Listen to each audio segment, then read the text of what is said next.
এটাই হচ্ছে আজকে সকালের খাবার আমার। আজকে খুব গরম ভাতের সাথে ভর্তা খাইতে ইচ্ছা করলো, তো এখানে ডাল ভর্তা আছে, এইটা আলু ভর্তা, ডিম সিদ্ধ আর গরম ভাত রান্না করছিলাম। আজকে যে কবুতর রান্না করব, এখানে 2টা কবুতর আমি সব রেডি করে রাখছি, এখন কাটাকাটি করে নিব।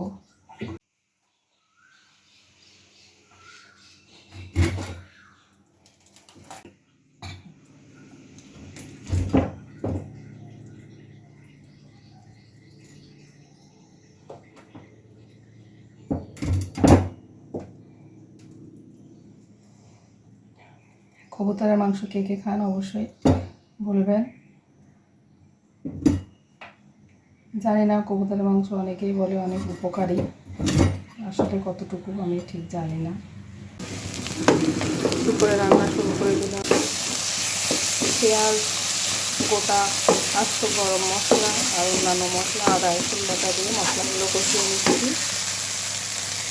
একটু পানি দিচ্ছি, মশলাগুলো ভালো করে কষিয়ে আমি এখন মাংসটা দিয়ে দিব।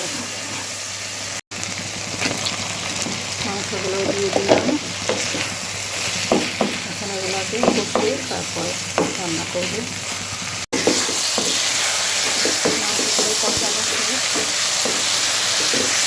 এখন ঝোলে পানি দিয়ে দিব।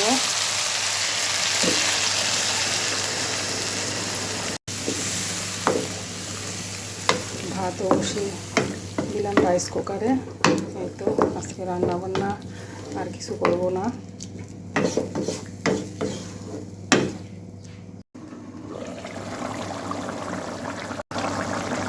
রান্না চলছে।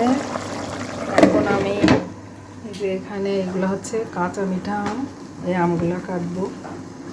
কাঁচা মিঠা আম খুবই মজা লাগে, এগুলোতে কোনো ঝাল লবণ ছাড়া এগুলো খাওয়া যায়।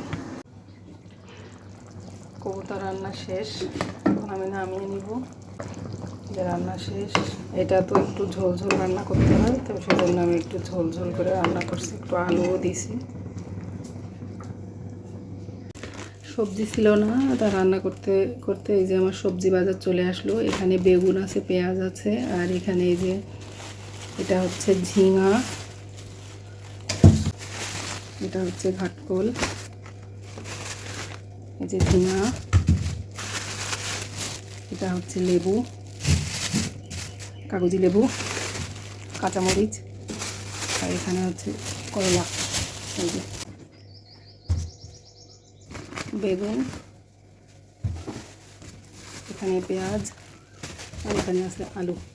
রান্না শেষ করার পরে আমার যে সবজি বাজার আসছিল সেগুলো গোছানোর পরে আমার এখানে এই যে ছোলা ভুনাটা করছিলাম, এটার ভিডিও করা হয়নি, এটা আমি সন্ধ্যার জন্য করে রাখছিলাম।